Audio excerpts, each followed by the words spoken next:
This story is a prime example of the power of the people and the writing on the wall. I am personally so grateful to all the people that came together to make this mural and interview happen.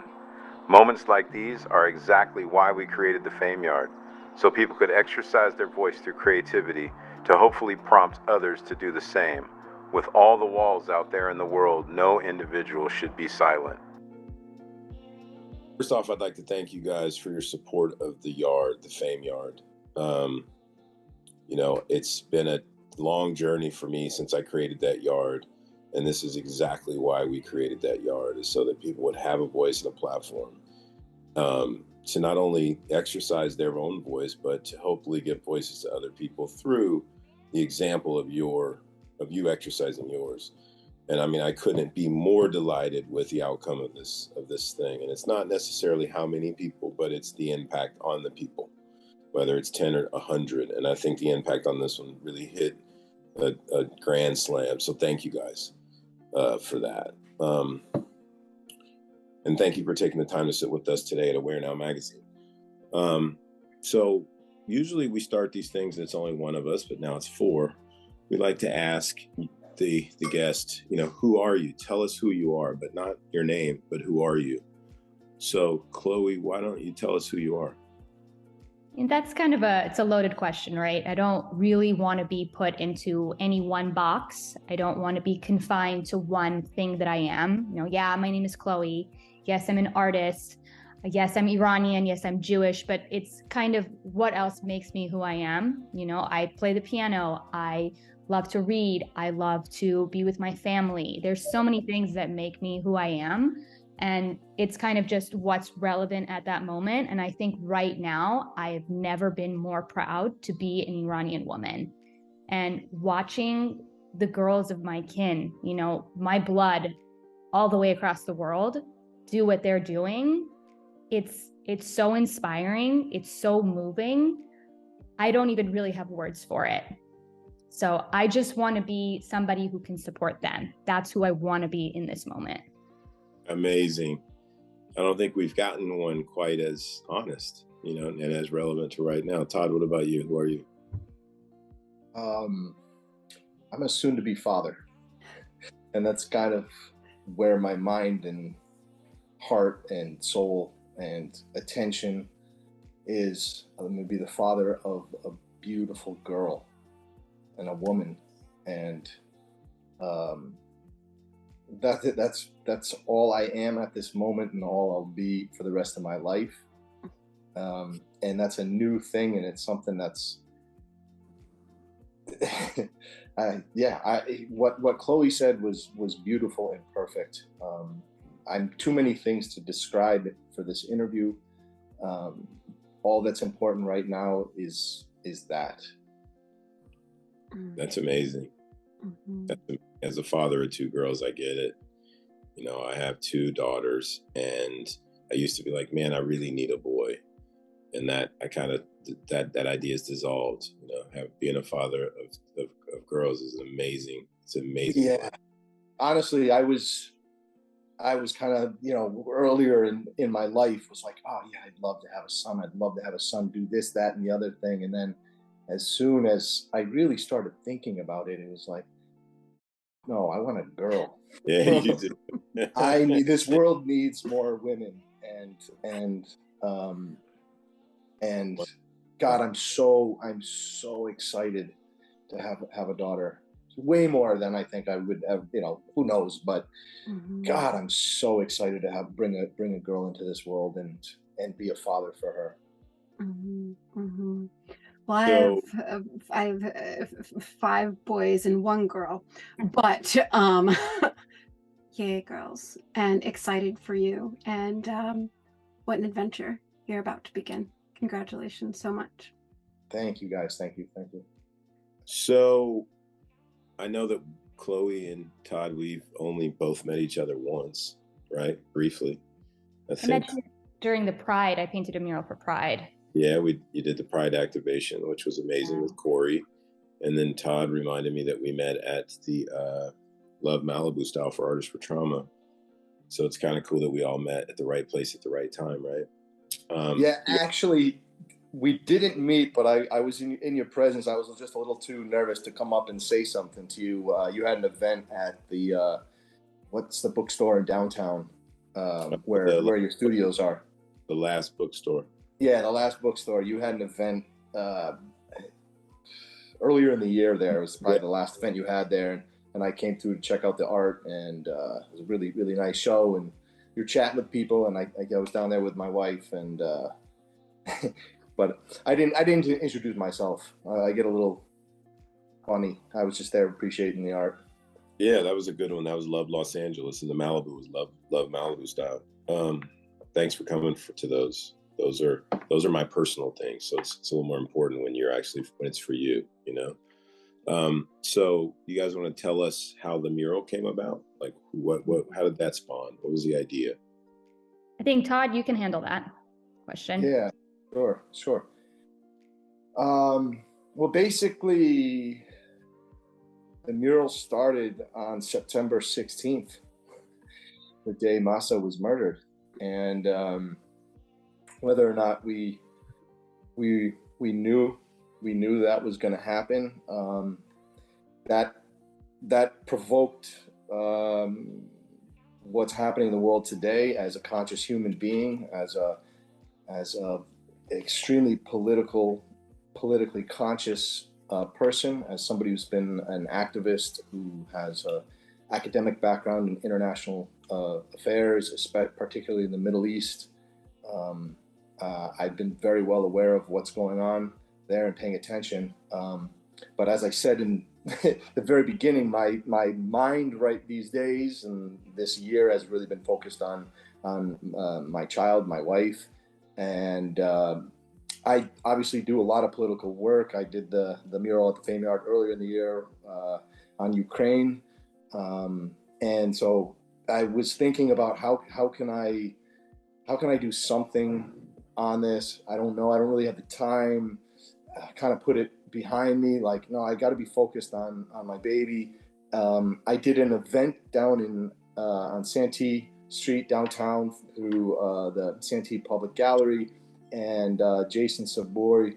A couple days after I painted some pieces down there, he reached out to me and asked me if I would be interested in creating a piece on Iran, and kind of that was my motivator.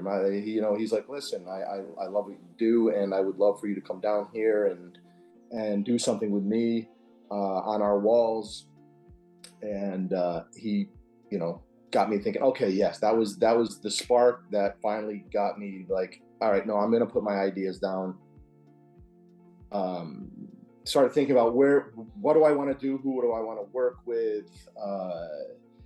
Started working on the basic concepts of the portrait of Mahsa, looking through images, thinking about how I wanted to present her, draw her. I reached out to you, Eddie, and Corey. At the time, I reached out to you first, Eddie, and I presented the idea that, listen, if you guys have space, I'd love to do this piece up there, because I felt like Santee Street gallery wasn't going to get enough attention, wasn't going to be seen enough by enough people, wasn't near necessarily the community. There's that it needed to be available to. So I asked him, hey, do you mind if I ask around, see if we can find a more public, viewable space that's going to get more attention? You said to me, pass it by Corey and see what she says. If she gives you the go ahead, then it's all yours. And I reached out to a couple of my Persian friends here locally to kind of start processing the ideas about what needs to be a part of the design. Because as an outsider, I'm an Ashkenazi Jew. Like I said, I have a background. I know what's going on. I understand the history, but I'm still an outsider, and I wanted very much to, like what I did with the Ukraine piece, make sure that there was absolute direct influence, not only in the design, but in the creation and the painting of people from the community that have direct ties, that have people that are directly affected by the violence. And I started reaching out to friends of friends that were, do you know Persian artists? So the conversation started with, who's a Persian artist? Who do I know that would be willing to participate in this and wants to have a voice presented? And Corey, along the lines of, led me to introduce me to Chloe, and I think Chloe, I was talking to Eddie before, about 2 or 3 days, I think, of conversation back and forth, put together what we eventually painted. You know, it was, you know, presenting Chloe, here's what I've done, here's what the space where I want you to feel free to make sure your voice, your vision is totally present, that you feel ownership, that your voice is very clearly heard, and not just hers, but her family and her friends and her community is voiced through this piece that we're creating. And, you know, and she was gracious enough to be willing to take on this challenge, and I can only imagine how emotional it was for her to be speaking with her family and her friends, to get the feedback, to find out what are the words, what are the emotions, what are the desires of this community that need to be presented in picture form, in a mural that's going to just embrace them and hold them up and show them love and show their anger and show everything that they're experiencing. And so I'll let kind of Chloe take it from that introduction.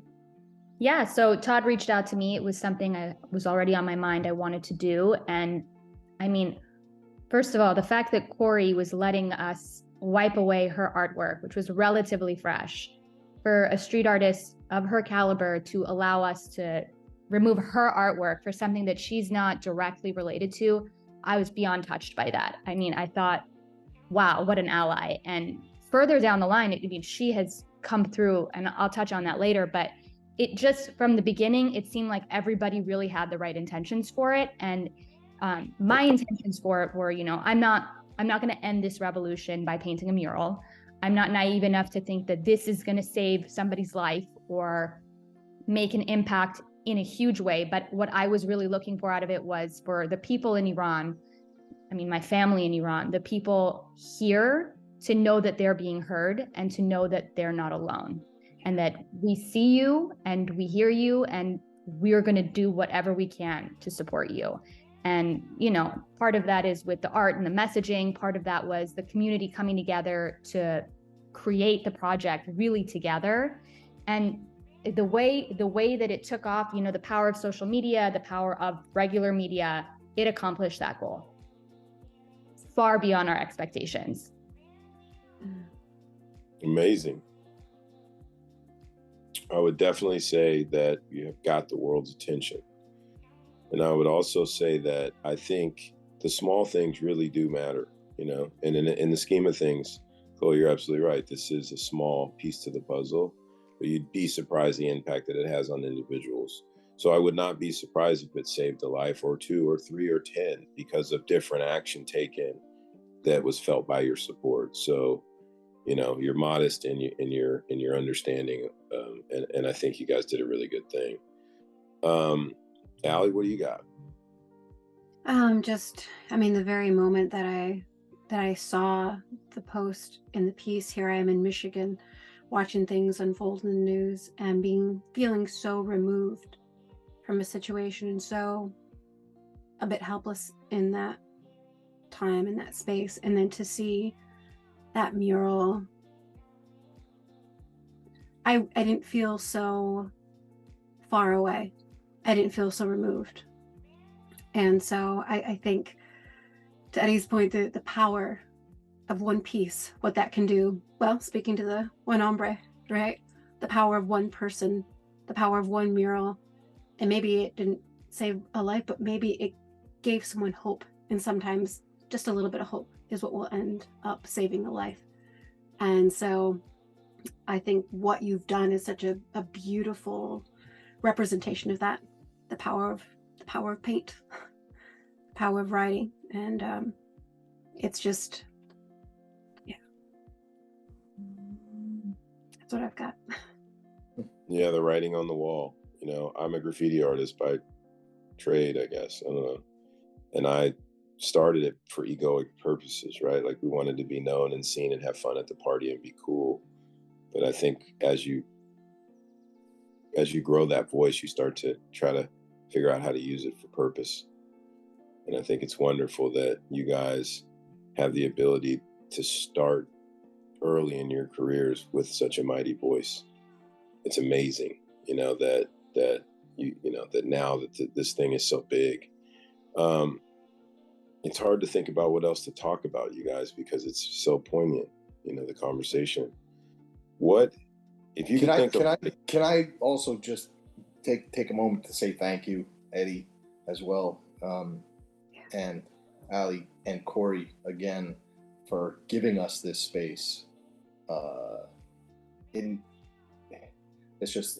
amazing. It's awesome. I can't tell you how blessed I feel. Truly blessed, because I'm not from here. I don't have family here. I don't have connections, and coming out of nowhere to just trust us as artists to do something like that was really amazing. And so I just want to say thank you guys, and for this opportunity for us to share and talk about it. And in response to that, Todd, I think when we use the word community, sometimes it's thrown around lightly. It's like we take it for granted that we're friends with people and that they like our stuff and follow us. But I think the street art community in LA and around the world, it's a community, right? We support each other, whether we like each other every minute or not, whether we agree with each other or not. Most of us support each other. And that's what drove me to become a part of a graffiti crew. And that's what drove me to try to keep this thing alive. And like, as a 30-year veteran of the game, to see the power that you guys possess is mighty with what you do. But you do have a family. You do have a family. I'm part of your family now because we have had a very, very serious experience together from a distance, even though I wasn't there in the yard. I take ownership in what you guys did because I'm a part of this community that you belong to. Chloe's now part of your family. Your baby has a distant uncle. And Allie, was in tears when she saw the video. So by default, Allie's part of your family now. I mean, that's the beautiful thing about the art world is we're all a community. Allie, I'm so sorry to cut you off. Are you Iranian? I'm not. No. I mean, I don't think you need to be in order to be connected to this in any way. I was just curious. Yeah. No, I look like a lot of different, yeah. But as Eddie was saying, like, I was absolutely in tears. I'm like, Eddie, my goodness gracious. It's interesting because there's one thing if you look at like a beautiful piece, you're like, wow, that's powerful. Well, that's incredible, super talented. But then it's one thing to appreciate something. It's a totally different thing to feel something. And when you look at what you did, you feel a lot. And that's there's something where it's sort of steeped right in this purpose. Like there's it's not just a particular paint color here, a different paint color here. I mean, it's a purpose color. Everything you did on that wall. And thank you for being amazing. We are not the ones, and I've been telling anybody who says thank you to us, we are not the ones to be thanked.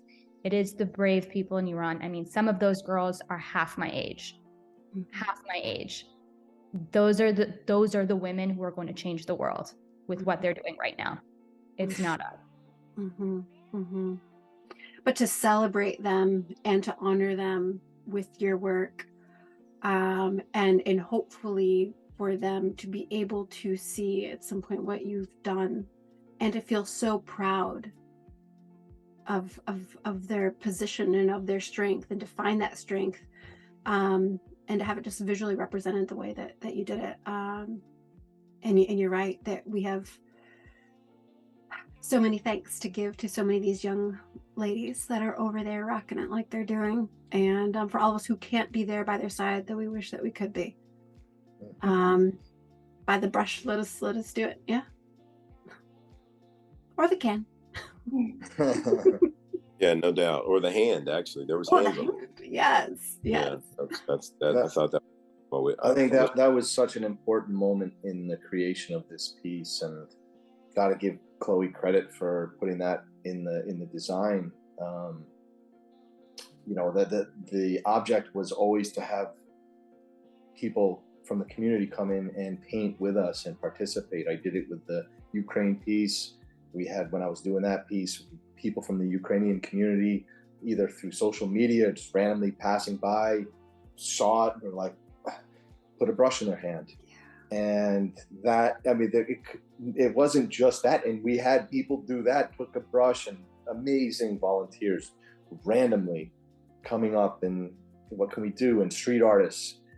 But the blood on the hands, and to sit back and watch it and see there were some young girls, teenage girls that came with their mom. They reached out to me and, you know, tell them, please come, put your hands in the paint, be a part of this, see yourself in this. And I don't know. I'm very much at a loss for words just hearing you guys talk about it and thinking I'm still processing it. It's going to be a long time trying to process this. I can't explain how emotional this experience has been with everything that's going on. But wow, that was, for me, I think that was probably the most powerful moments. Those were the most powerful moments of the creation, was just sitting back and watching these people crying and just feeling it and taking that away. And it was beautiful. Excuse my language, but that's who I am. So, yeah, I mean, I wish I could have been there, because I'm sure it was dope. But the good thing is it'll live for a while, and with social media, it has legs, so people can see it from their home and experience it and feel it. And I'm sure you guys will continue to talk to more people about this. Is there any parting words you guys might have for anybody that's listening that you'd like to leave us with?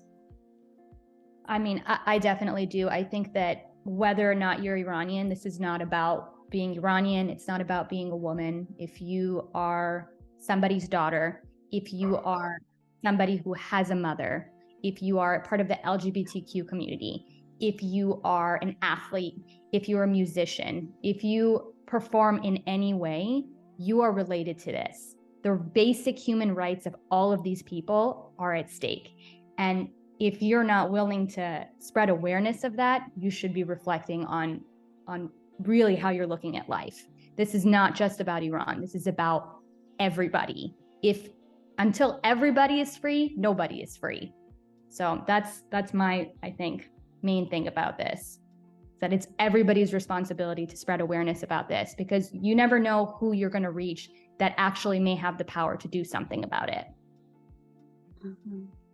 Well said. Yeah, anything?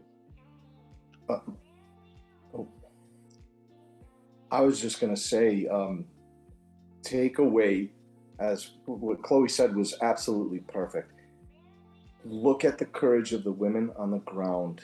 If they have, under that type of oppression and violence and fear, they have the ability to stand up every day and do something and say something. Wherever else you are in the world, most likely are not facing that type of oppression and fear and violence.